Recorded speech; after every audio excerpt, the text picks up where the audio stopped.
Is there experiences in history in your families of the Holocaust? But I think I have almost in a genetic way the in me the heritage of our my family's destruction. So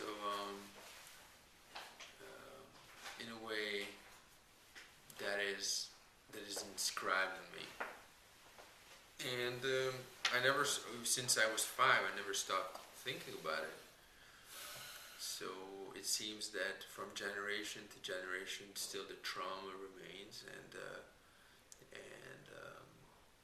also the fact that people didn't understand when people came back from the camps, they didn't communicate. They couldn't communicate what they went through really.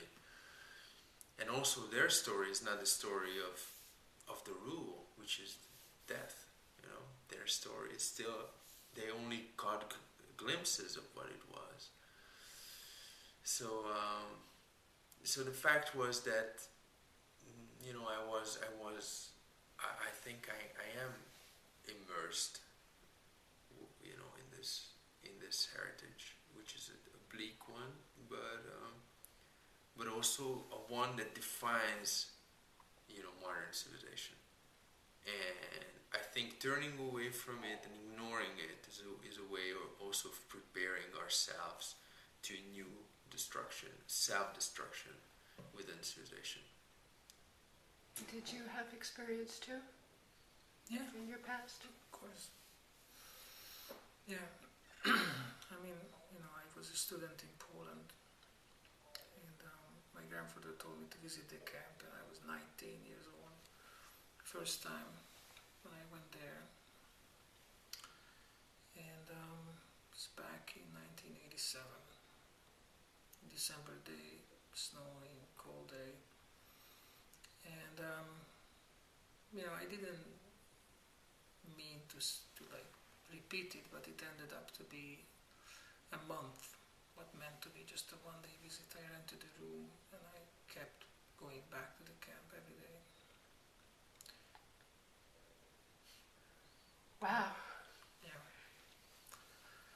So from that came my first collection of poetry books that it's entirely dedicated about to Auschwitz, that one camp. So by the time I was reading the script, I was intimately familiar with the topography of the camp, for example. And the only thing I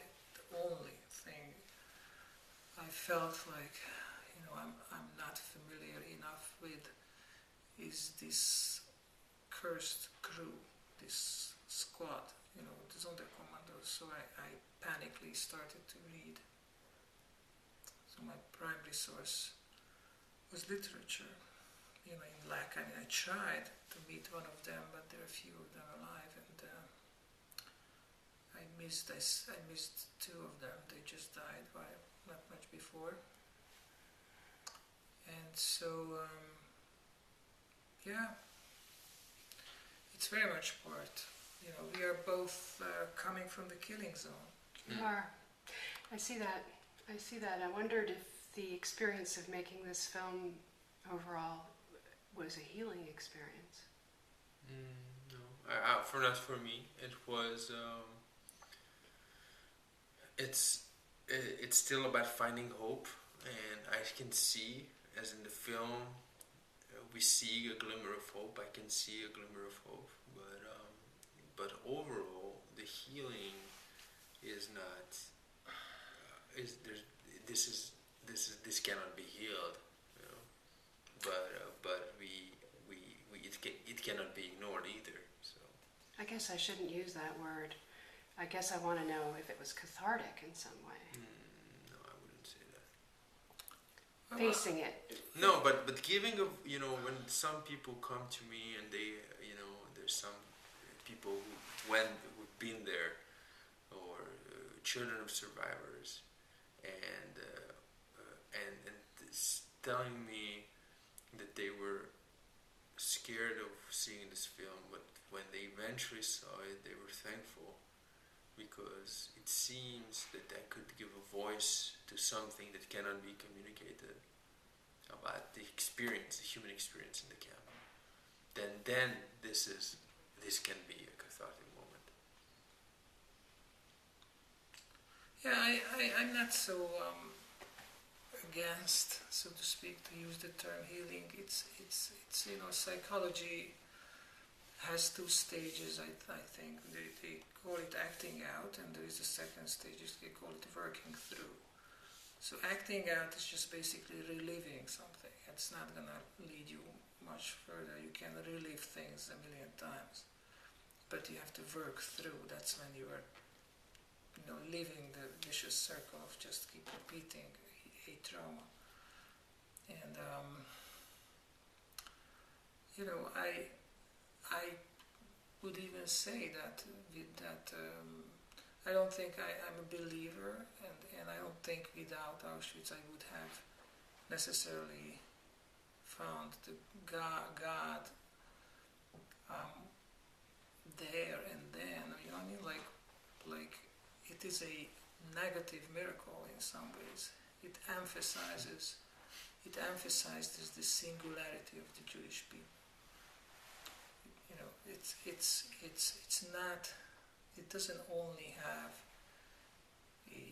this terrible nihilistic dark interpretation. It should have never happened, but it did not. Like, it's a very, I find, shallow thing to say. Like, how can you believe in God? I think if someone is really confronts what happened, interrogates the nature of it, and tries, and even just, let's leave philosophy aside. If just go by the polls, there were studies done to see among the survivors if there was any sort of sea change in their world view. And guess what they found? There wasn't. Whoever did not believe before the Holocaust did not believe after the Holocaust. Whoever believed before the Holocaust kept believing after the Holocaust. And if you look at closer to the studies, there are two groups stand out that are differing from this, that are not behaving this way. One of them are the young surviving Jews who lost both of their parents. They are the ones who are switching from this camp to that camp. In other words, some, like the young Elie Wiesel, they came to conclusion, God was murdered there and there is no God anymore, right? So he believed before, he didn't after. But there's a lot of young, late teenager Jews who did just the opposite, who needed God so much surviving it, that even though they did not believe before the war, they believed after the war.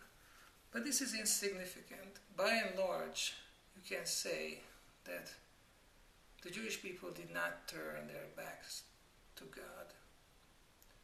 It's a fantastic thing, and you can also say, of course, there was no such an awakening, like a religious awakening afterwards either. So it's a very interesting thing that something such a metaphysical, scandal is taking place in human history, and on the most important level, it does not make that much difference. Very interesting. I want to get back to the filmmaking. Okay. Sure. Forgive me. I want to get back to the use of sound, and why you have this belief that 35 millimeter is necessary for audience engagement. For sound, we knew that we needed a lot of sound, that if this film would be, because it's so restrictive on in a visual way, we should have a lot of sound, because the sound is always there to suggest that there's much more than what you can see.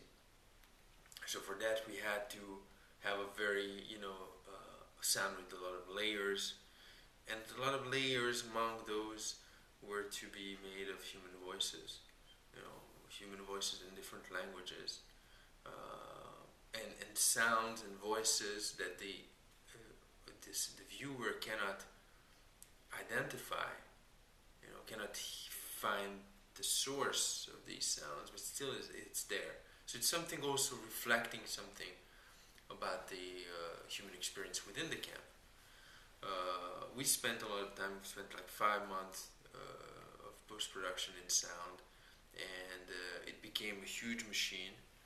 But we needed it because it had to be an immersive experience. It had to be a visceral experience, and sound has to be, in cinema it's great when you have sound not only as an illustration, or you just don't double the visual information. You have something, you can create a whole new level of understanding of involvement with sound that is often overlooked. And for film, I am a firm believer in film. When if the time comes when there's no more film to shoot on, I will stop, and I will look for another job. I think film making should be preserved, and I think that the so-called digital revolution is actually destroying directing. It's destroying craft. It's destroying cinematography. It reduces filmmaking to capturing data and then making the choices in post-production instead of making those choices up front. This is what directing and filmmaking is about, is making the choices, is finding an angle, is finding point of view. This is not assembling material in post-production. This is not television transmission of sport events, finding the right angle. This is not that. So this is something we're losing, and we're losing because of this so-called digital revolution, which is also, as far as movie making is concerned, downgrading of experience and a downgrading of the image. And that's what I'm trying to fight for. It might be an uphill battle, but I might not be alone in this. But we you believe have many we people believe who in believe that. what you We believe. believe in that. Yes. Thank you.